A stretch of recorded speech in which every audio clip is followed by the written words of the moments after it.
Hi everyone, how's it going? Doing a bit of a different video format today as I didn't think I could probably keep a positive train of thought while shooting this video, but today we're doing a waxing video and it's going to be a long haul, so sit back and get some tea or coffee or whiskey or whatever you want, and hopefully I can give you some insight into how to re-waterproof your Filson jackets.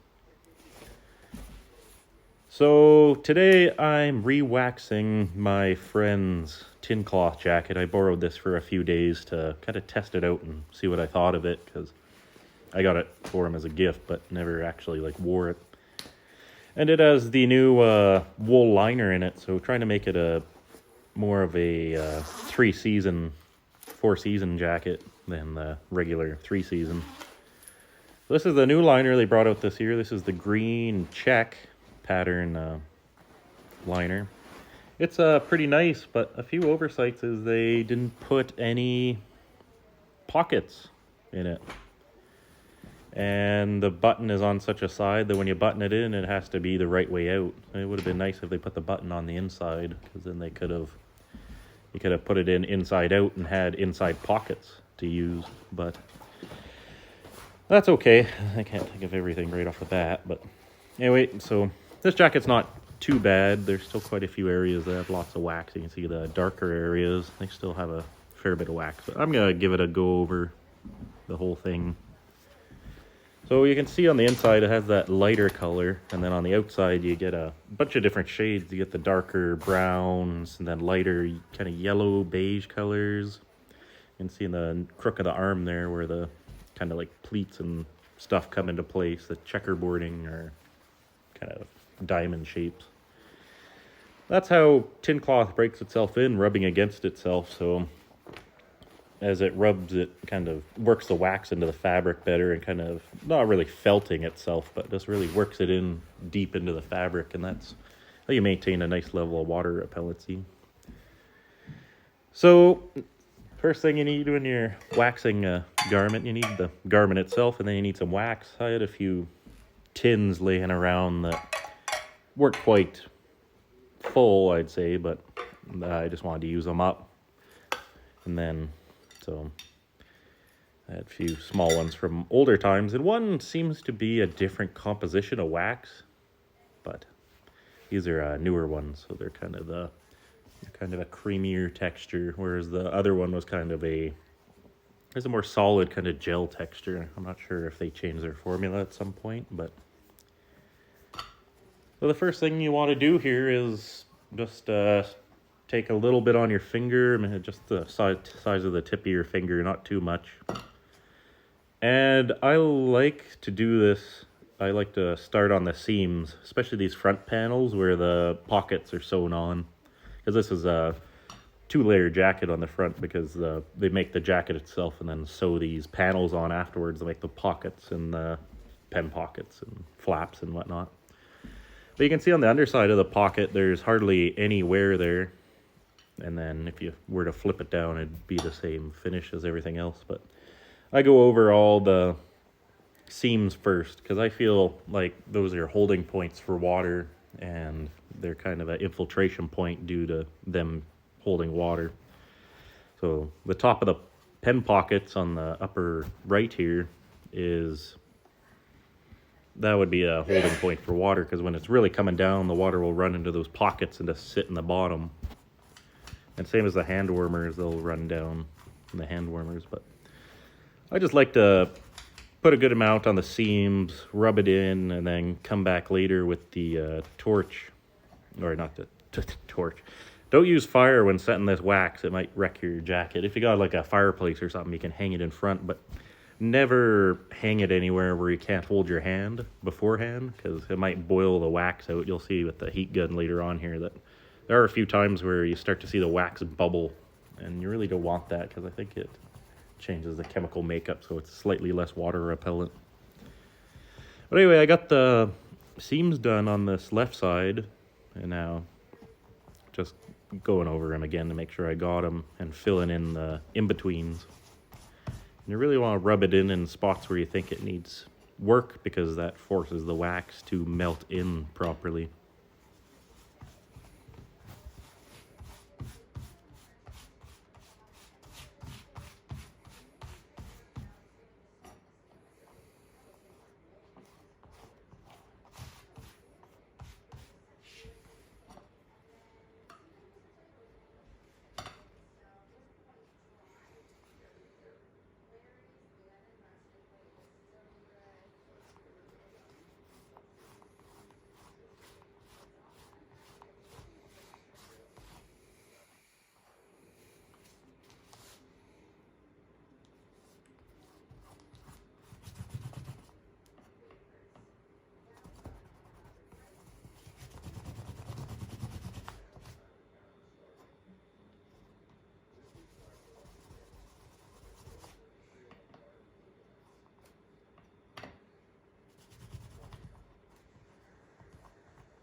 So what I did here is I went over that seam again on the top of the pocket and really just worked it in to the top of that seam because that's where water is going to sit when it's raining. Yeah, so it'll keep the water from going down in those seams. I don't know how well I articulated this, but how these pockets are sewn in, the fabric is folded over on the top and then sewn in through those 2 layers of fabric that have been folded. And what happens there is, because you got that fold, so you end up with an area where it's sewn where there's very little wax in there. And you really want to focus on especially top seams like that one, and seams on your shoulders and on your back, so that when water does run down onto those seams, there's no way it can go in there because you melted enough wax into there. I'm moving up into the top of this jacket. I'm just trying to do one panel at a time. Just a good way to keep organized. It's kind of odd on this jacket because there's no side seams really. But just try to do like front left, front right, left arm, front, right arm, front, then do left arm back, right arm back, and then do the whole back panel.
So now you can see that I'm moving up into the arms on this.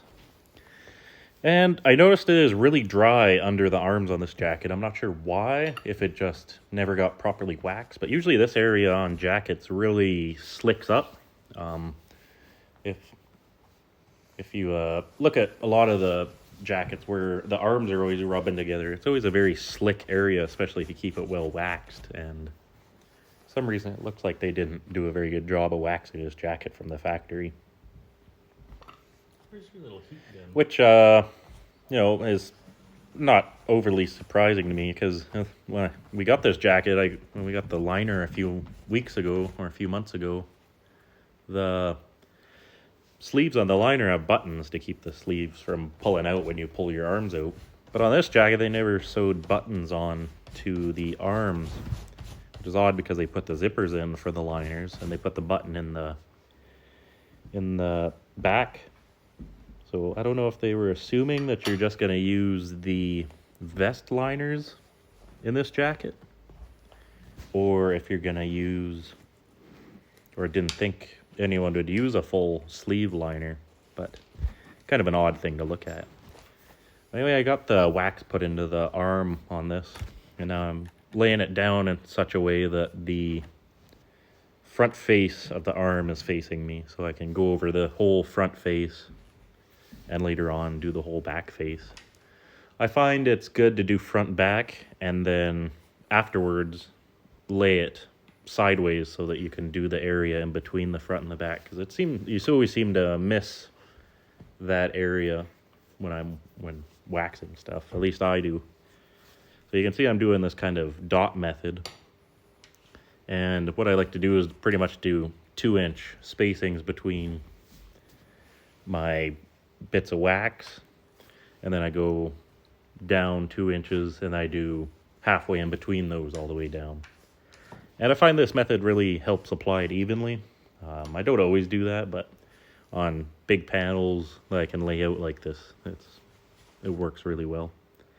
Just working it in here, and then I'll pay attention to that bottom seam just to make sure I get some wax in there. That is the underside of the jacket, so it's not as important as, say, the shoulder seams on the right here, but focus on that bottom seam, and then I'll work on these cuffs down here too. But again, the cuffs don't really matter with having the liner in place, but working away.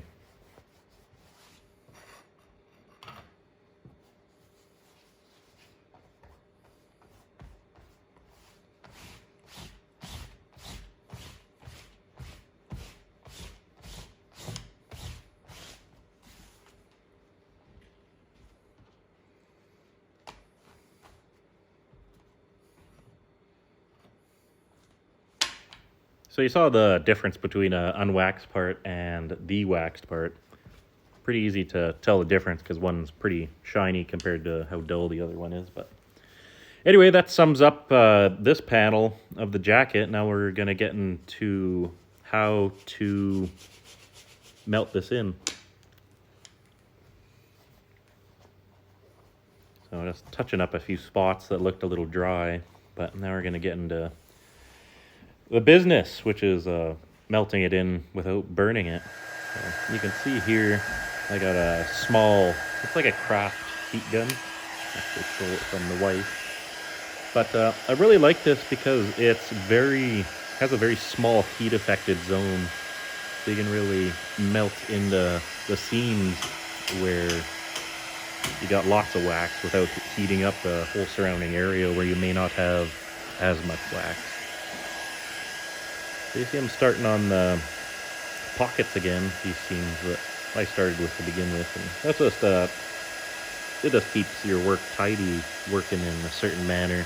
Like when you're mass producing something, although it probably isn't considered mass production, but when you're mass producing something, you always do the same sequence of production. So you'll put the wheels on the axle, put the springs on the axle, and then put the axle on the car, and then go from there. So here I try to stay with that principle and do wax on the pockets and seams, wax on the panels, heat the seams and top panels, and then heat the whole jacket as its own. And that way you can make sure that you're not missing anything, because it is kind of difficult to melt the wax in and have a consistent kind of space. It's pretty crappy when you do all this work and then you look at your jacket and you got dry spots all over the place because you didn't follow a set process. So anyway, back to the actual waxing. See, I'm getting all these big areas of wax melted. I'm doing just the crook of the arm right now. I did the perimeter of this pocket, and my cameraman and my filming wasn't very good here. I don't know what the frame said a bit, but you can see as you heat this, you can see areas become really shiny. If you watch under here, you can kind of go shiny.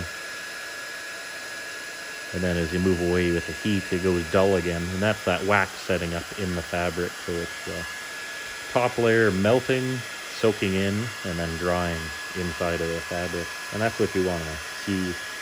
So if you have an old jacket that's fairly dry, if you just want to do a test piece to understand how much you're going to use the underside of a pocket or something like this, take a little bit on your finger, apply in a small area, maybe 1 inch circle, 2 inch circle, then melt it in, and then on that same area put another bit of wax, same amount on the second coat, and then melt that in. And then if it takes both, you know you're gonna need a lot of wax to do your jacket, and that might change your decision on how you want to go about doing it. Like, do you want to do one whole layer and then melt it in, or do you want to just do one really heavy layer and try to melt in that one heavy layer? But I have had issues where I try to do one heavy layer on older jackets I've gotten off eBay or thrift stores or whatever, and you're melting it in one spot and it takes all of it, and then you get to another spot like on this line of snaps, and then you realize this spot isn't taking nearly as much wax, and then you got a whole strip of wax you got to try working out into some other part of the jacket just to keep it from being slick. But yeah, when you go over these pockets, kind of, you can see when you melt in, some of it goes dull, and then some spots stay shiny. That's just the wax not being melted in. So you can try heating it up again, and then going back and rubbing it out into the surrounding area and melting it back in again.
Well, as you can see, I got the sleeve and the front waxed, and now I'm just going over everything. If it looks a little dry on those seams or anywhere, I'm just kind of touching it up while I melt it in with the heat gun.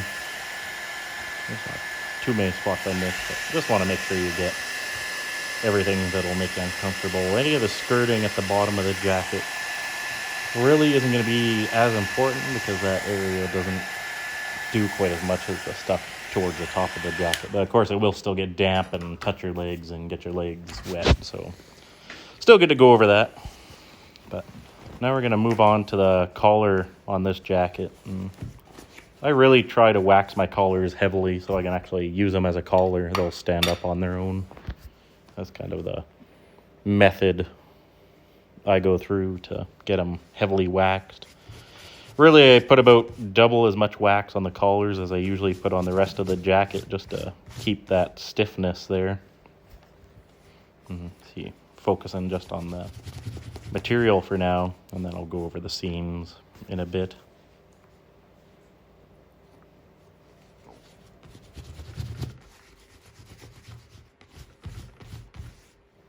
Also, you can see here they got the horn buttons on the back of the collar. That's for the waterfowl hood.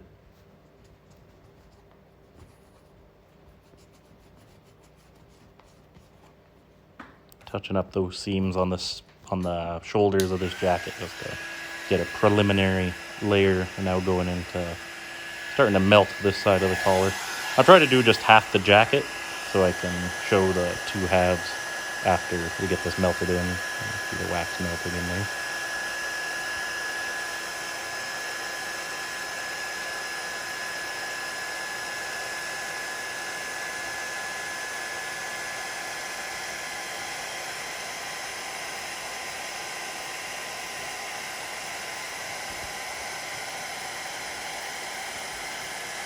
See it going to the kind of wet look and then fading off to the dull kind of, whatchamacallit, dry look. I'm putting a little extra on the tips of the collar just so you can mold them straight, because they tend to bend in a little bit, which is annoying. Like in those seams.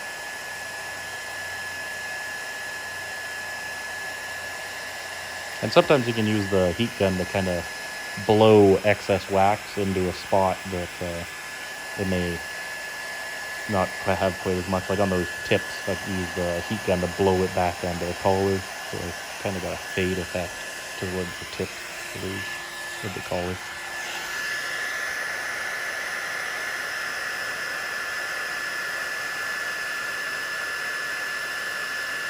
And it's also important to note on these jackets, I believe they use a synthetic thread sewing this together, because when you go over any spots where the tips of the thread might be 4 or 5 millimeters long, the heat can actually melt it back into itself. So you really don't want to hit the seams with too hot of a heat source. This little gun could melt those tips, but seems okay on the rest of the thread. I'm afraid a more industrial heat gun might melt the thread itself.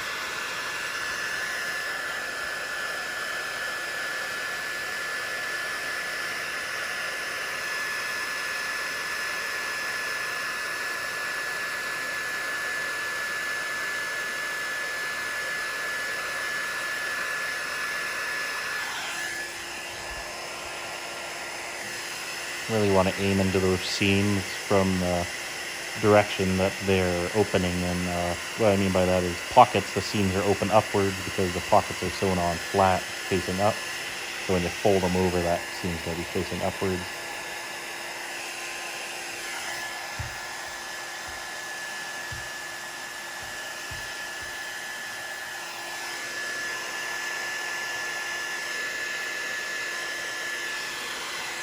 It's always good to keep the tin open when you're heating this in, because you can see little spots like on this corner of the shoulder joint. Just looked a little dry, so I just melted a little excess wax in there, used the heat gun to spread it out a bit, and now we got a nice deposit of wax right on that corner.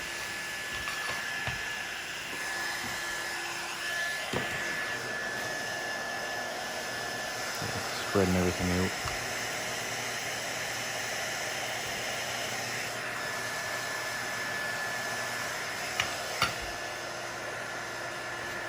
I decided that you probably won't see the color in the comparison, so I just decided to finish it off here.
All right, so there you go. Let's finish rubbing out any of the really wet spots and see how it looks.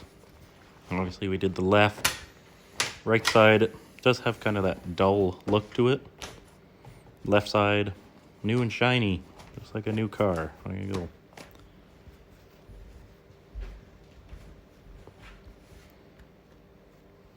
Get a bit better of a camera angle here.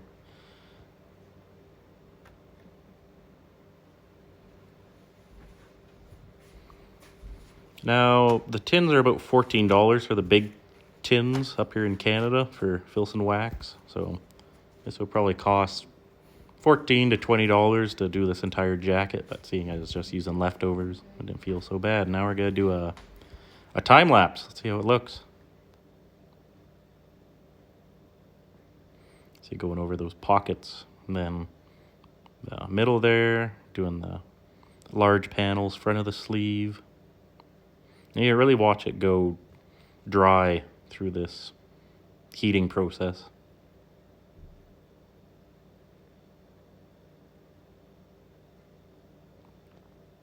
Sometimes when you watch this video in just normal speed, you kind of lose track of how the drying process looks, but it really does help make it a visual type thing when you can watch it in time-lapse video, so I thought I'd throw that in there.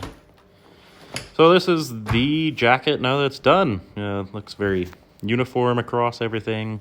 Like I said, I missed a few spots on the back, the pleats, so I'm going to have to finish that later. You can see this is belted on the back, so those pleats on the inside are kind of hard to get at. But I'll show you how you put this liner in. You just lay the jacket out flat, throw the liner in there, and then I start at the sleeves. Just stick my hand in the sleeves, come up, and then grab the end of the liner, pull it through. And then do a zipper on that side. So this jacket doesn't have buttons for the sleeves, so kind of got to throw the loops on the sleeves onto the snaps. But I have too big of hands for the first button or first snap on these sleeves, so. And then it's important when you're buttoning this to button it inwards, so you leave the buttonhole tag laying down, and you just button it in that way so that the button's facing the back. Otherwise, you kind of get twisted up and the liner doesn't lay properly on your neck. It can kind of get uncomfortable. So doing the same on the other side, pull the sleeves through. Now, here you would button it in if you had another one of the coats that accepts the long liner, but I think this was just expecting a vest.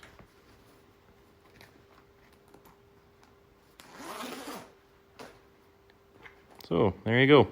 That's a installed Filson liner in a tin cloth coat or a tin cloth jacket. Newly waxed, ready to go back to its owner, ready to see the elements and Hopefully shoot some birds this year. So this jacket is a large long, and they don't sell liners in long sizes, so we were a little worried about the fit. The body is a bit short on both me and the owner, but overall, really nice jacket. And when you're done, the jacket should really stand up on its own here. Once it all dried, you know, stand in the corner and grab it when you're ready to go. But anyway, thanks for watching, everyone. Really fun doing these kind of how-to videos and getting your feedback on if it helped you or not. Anyway, here's to a good fall for everyone. You can break out all the Filson stuff and wear it to your heart's delight. Have a great day.